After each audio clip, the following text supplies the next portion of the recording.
Turkey said Tuesday the European Union sanctions on a Turkish firm accused of breaking a UN arms embargo on Libya displayed the EU's double standard and biased stance.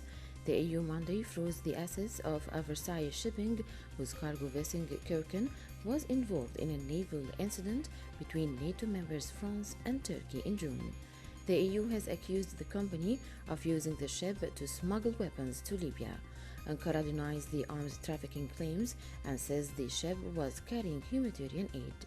Turkey's foreign ministry said Wednesday, referring to the EU's military mission in the Mediterranean to stop arms from reaching warring factions in Libya, that the EU action is rewarding Haftar and punishing the UN-recognized Libyan government.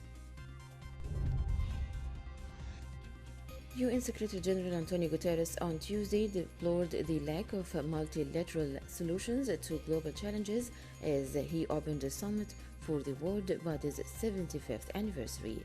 Secretary Guterres said at the UN General Assembly that no one wants a world government, but work must be done to improve world governance. Some 180 leaders have been invited to offer speeches by video of just up to 3 minutes. U.S. President Donald Trump's administration is marking the 75th anniversary by announcing new sanctions on Iran that it says are authorized by the United Nations, a stance contested by virtually every other country. The United Nations General Assembly, the annual gala of world leaders' speeches and round-the-clock diplomacy, opens Tuesday in a quiet hall as a virtual summit addressed the global crisis of COVID-19. For once, and there will be no speculation of breakthrough meetings. Leaders instead have been invited to send in pre-recorded messages to be played over the coming week in the vast General Assembly, where each delegation can send a single masked diplomat. Italians have voted to reduce the number of politicians in the country's parliament by a third. Preliminary results suggest turning out in droves to cast ballots despite the coronavirus pandemic. At the close of 2 days of voting on Monday, the turnout in some regions was nearly 60 to 75%, including those who voted from home or hospitals because they were quarantining or sick with COVID-19. Preliminary results from the Interior Ministry indicated on Tuesday that 69% of the Italians voted yes on a constitutional referendum to reduce the number of MPs. Some 156 nations have joined a global scheme for fair distribution of future vaccines against COVID-19, an alliance led by the World Health Organization said on Tuesday, but superpowers China and the United States did not sign up. U.S. President Donald Trump's government has already secured future supplies through bilateral deals.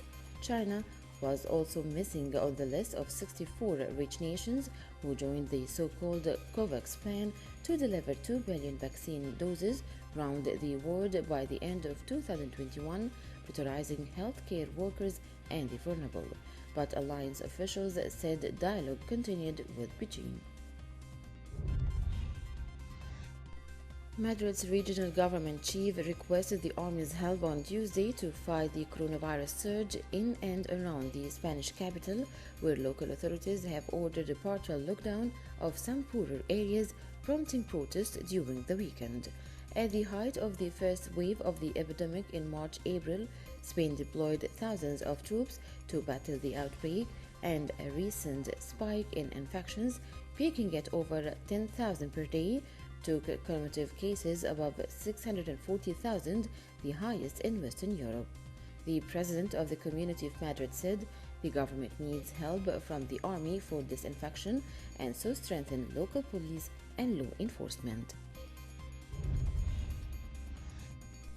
According to the Union Home Ministry on Tuesday, India reported 75,083 fresh cases of COVID-19, the lowest since late August, and 1,053 deaths in the last 24 hours. The new COVID-19 cases and fatalities have taken India's tally to 5,562,663 and the death toll to 88,935. The last time India reported less than 75,000 COVID-19 cases was on August 26th. According to official data, there were 67,151 infections that day. According to the Health Minister's dashboard, there are 975,861 active cases of coronavirus diseases and 4,497,867 patients have recovered so far, with a record of 101,468 people cured of the viral disease between Monday and Tuesday morning. The recovery rate is now 80.85%. Australia's virus hotspot of Victoria on Tuesday reported a more than doubling in new COVID-19 infections, likely as a result of increased testing, while states elsewhere in the country said border restrictions would be relaxed as case numbers dwindled.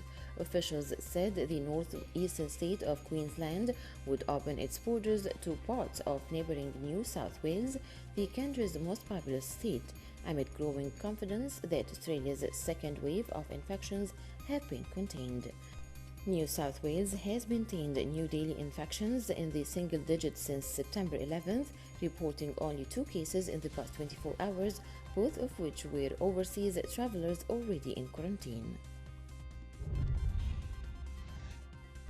A tropical storm developing in the Pacific Ocean is slowly sweeping toward Japan, threatening the main island of Honshu with heavy rainfall and harsh winds.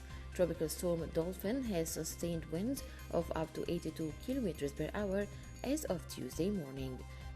Heavy rainfalls have set off mudslides and flooding in wide areas of Japan recently, and the Japan Meteorological Agency warned even weak storms can wreak havoc. Dolphin is forecast to bring turbulent seas, wind, and rain on a projected course over southern Honshu, including the major city of Osaka and surrounding areas in central Japan by Wednesday. The death toll from an apartment block collapse in western India climbed to 20 Tuesday, with more bodies likely to be recovered, officials said, as rescuers searched for survivors. Emergency workers from the National Disaster Response Force have pulled 20 survivors, including 2 boys aged 4 and 7, from the rubble of the building in Bhiwandi near Mumbai. A response force spokesman told the reporters that recovery teams, aided by sniffer dogs, also retrieved 20 bodies buried under layers of brick and concrete when the 3-story block came crashing down before dawn on Monday. Airbus is aiming to put the world's first hydrogen-powered commercial plane into service by 2035, the European aircraft makers both said in remarks published Tuesday.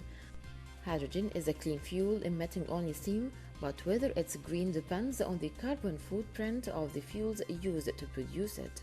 France and other European countries are investing billions of euros in the development of green hydrogen, with the highly polluting transport industry a prime area for its intended use. Novak Djokovic picked up where he left off before his US Open default 2 weeks ago, winning a 5th Italian Open title Tuesday, days before the start of Roland Garros. The world number 1 lifted the record 36th Masters crown, one more than great rival Rafael Nadal, after beating Diego Schwartzman 7-5, 6-3 in the final at the Foro Italico in Rome. Djokovic extended his record to 31 wins from 32 matches this year, with his only loss the US Open disqualification for accidentally hitting a line judge with a ball. Basketball icon Michael Jordan announced Tuesday he has purchased the NASCAR Cup Series charter team and recruited trailblazing black driver Bubba Wallace to race for the new outfit next season. Jordan, widely regarded to be the greatest player in NBA history with an estimated net worth of $1.6 billion, will be the majority owner in the new franchise, with veteran racer Denny Hamlin as minority partner. Jordan, who also owns the Charlotte Hornets NBA team, said he hoped his ownership could bring new audiences to the wide dominant sport of NASCAR and boost involvement of minorities.